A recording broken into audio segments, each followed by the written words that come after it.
Habari, I believe in change coming from the grassroots level. People have solutions. They don't have opportunity.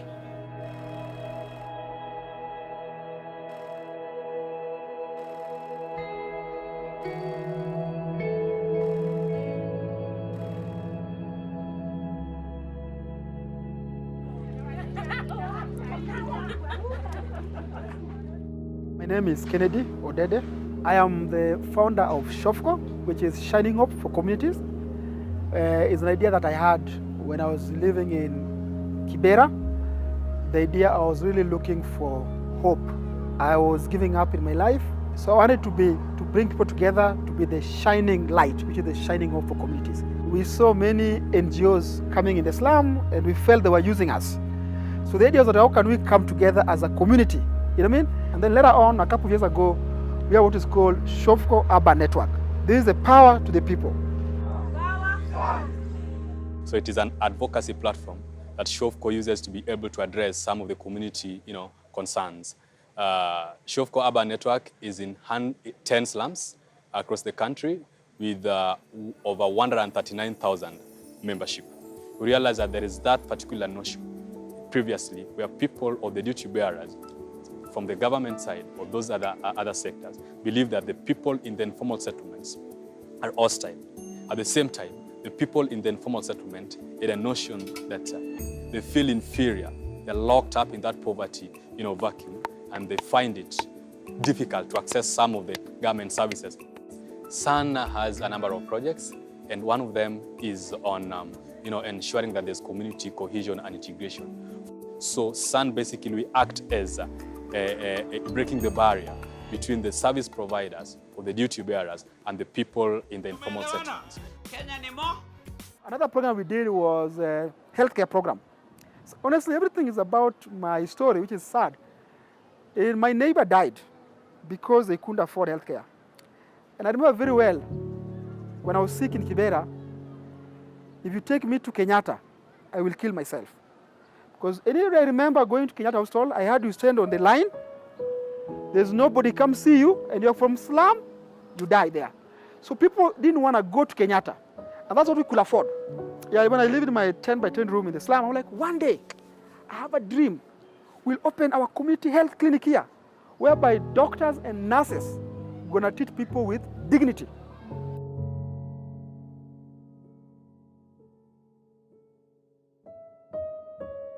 Hii hospitali naipenda cause nikikuja matibabu yao inakuanga mzuri sana. Bei yao si mbaya, lakini mimi nikikuja mimi natibu bure sababu watoto chini ya miaka tano kurudi chini hawalipi chochote.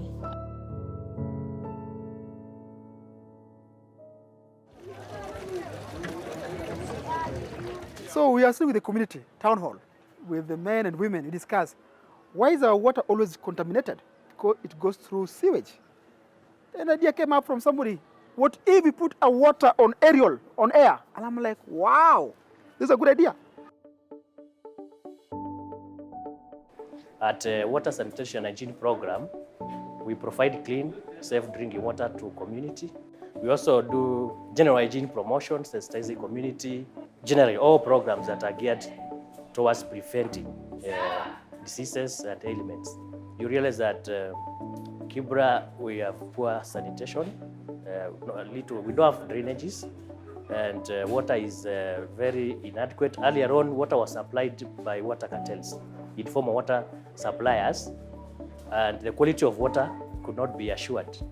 So we came in to fill that gap. Currently, we provide water to half of Kibra through 24 water kiosks, serving up to 60 households per kiosk per day. That gives you 1,500 households are served in our bio program in a single day.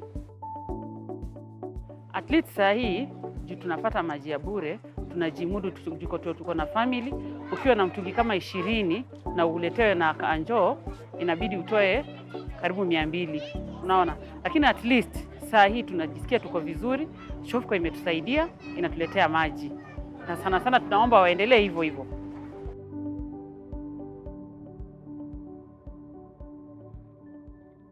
We were focusing on a bigger goal.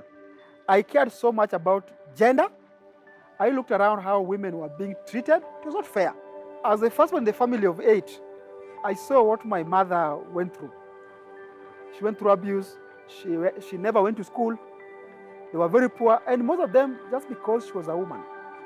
So I knew that if my mother could have gone to school, she could have been very far. And my dream was that, okay, I will start a school in the slum so that women like my mother will have opportunity. Under educational program, we have 3 sub-programs, starting with ECD. We also have adult literacy centers. Apart from that, we also run girls' schools. We have Kibera School for Girls, which was started in 2009. Currently, we have around 360 girls in the school. We also have Madare School for Girls, which was started in 2014. So we enroll girls from very, very needy families within the 2 slums. They join us at the age of 4, and we take them all through to high school. Being one of the students to be picked, to have such an amazing opportunity, I feel like SHOFCO is like, a nice, great organization that supports girls everywhere and helps them, flourish and become great people in the community. Coming from Kibera and having a scholarship isn't easy. Going to school itself, kutoka Kibera, isn't an easy thing. So having an organization that inaweza nilipia school fees and can make me experience amazing things like the US, that's an amazing opportunity. And change isn't, some people think change is just coming and getting your family out of the, the slums and stuff. I want to change everyone around me. For me, my family is the whole community. We also have other support systems which help our girls to perform, basically because of where they come from. For example, we realize that within the environment, there's a lot of drugs, there's a lot of prostitution, there's a lot of social injustice within the community. So we have a social work program that helps to follow up these girls. They do their home visits so that they know how the family setup is, what the girls are facing at home. Then they are able to recommend this to the counselors. We have full-time school counselors who are able to support girls who are completely in need. Gender department was started just to curb the cases of the violations that are taking place in the slums in Kibera. Do intervention on gender-based violence cases. We do it through prevention. We do it through response. We do mitigation measures, behavior change, and we also do partnership and networking.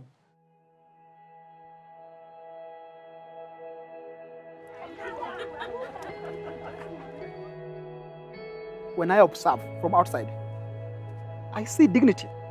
When I walk around and these people have that kind of power, and they'll tell you, yeah, SHOFCO, we're doing this, and that ownership and that dignity, that hope really makes me cry sometimes to see how far we have come from, and with little less support and the community taking over. That is my biggest achievement. And I think if the development world can change their mentality and support community-based organizations, we can have change. And even the government, they can come in these kind of communities and be like, who is working here? How can I support these youth groups? Perfect. So that's my dream, is that community-based solutions are most of the time the best way to fight these problems in this kind of communities.